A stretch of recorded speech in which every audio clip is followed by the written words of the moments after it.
Goota jechuun kabiyyaan oduu kiyyuu fi haadha homtuun taana.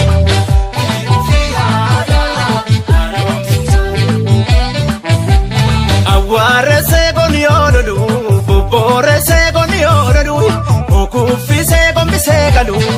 Goota jechuun kabiyyaan oduu kiyyuu fi haadha homtuun taana.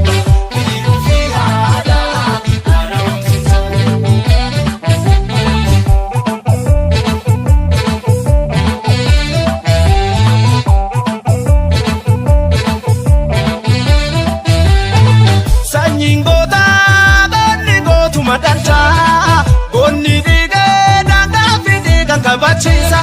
Otoo lubbuun jiran biyya fi ganoon kun nama aarsa.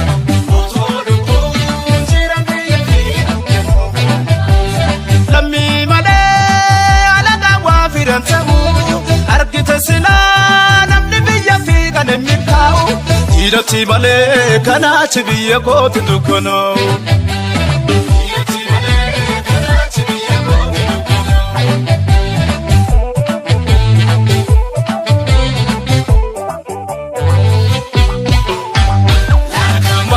Malee marali kani wali malee kophaan fiiganii wal jabeeffannaa.